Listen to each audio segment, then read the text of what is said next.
Over the vast blue waters of the Pacific, a lone wildcat fighter cuts through the sky.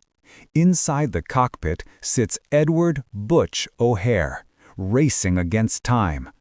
A formation of Japanese bombers is closing in on the USS Lexington, his carrier. If he doesn't stop them, the ship and the thousands aboard won't survive the next few minutes. But behind this tense moment in the air lies a much older story. A story of a family name tainted by crime, redeemed by sacrifice, and ultimately etched into American history with honor. To understand Butch O'Hare's heroism, you must begin decades earlier, in the smoke-filled streets of Prohibition-era Chicago. His father, Edward Joseph "Easy Eddie" O'Hare, was once a talented attorney from St. Louis. After purchasing the rights to a mechanical racing rabbit used in dog tracks, Eddie arrived in Chicago, where his invention caught the attention of one man, Al Capone. In a city ruled by gangsters, Easy Eddie rose quickly.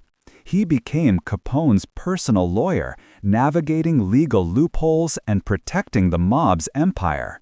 Wealth flooded in. The O'Hare family lived comfortably, far beyond anything Eddie had known before. But the cost of this luxury weighed heavily on him. He watched his son grow up and wondered, what kind of example am I setting? What will the name O'Hare mean to him? The turning point came with the infamous St. Valentine's Day massacre of 1929, a brutal killing widely believed to be orchestrated by Capone. That was the moment Eddie realized he could no longer ignore the violence and corruption surrounding him. Secretly, he reached out to federal agent Frank Wilson and the team later known as the Untouchables. Eddie supplied crucial documents, evidence that would help convict Capone for tax evasion, the only charge capable of bringing him down. He knew exactly what this betrayal meant. In 1939, as he drove home through the city streets, Easy Eddie was ambushed and shot dead. Police found a rosary in his pocket, a final symbol of a man who chose morality over power.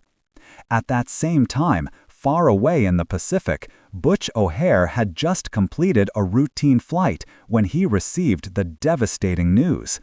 He took emergency leave to bury his father, then returned to service, carrying the weight of a family legacy that needed redemption.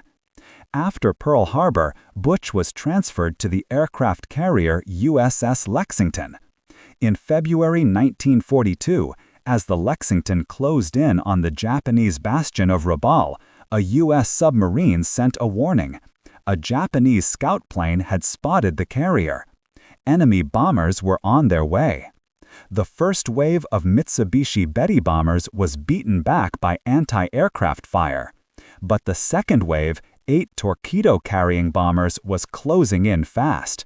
No American fighters were in range to intercept, except for Butch O'Hare and his wingman, Marion Duff. They launched immediately. But during the weapons check, Duff discovered a disaster. All of his guns were jammed. That left only one fighter with working guns. One man to defend an entire aircraft carrier. One Wildcat against 8 bombers. 34 seconds of ammunition. The Japanese bombers tightened into a V formation, heading straight for the Lexington.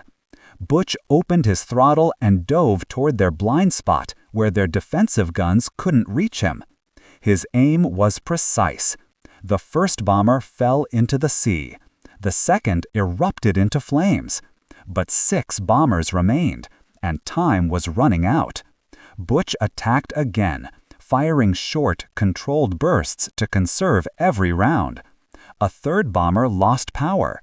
A fourth exploded in midair, scattering burning debris across the sky. Leading the formation was Lieutenant Commander Takuzo Ito, pressing the attack despite mounting losses. Butch focused his fire on Ito's plane.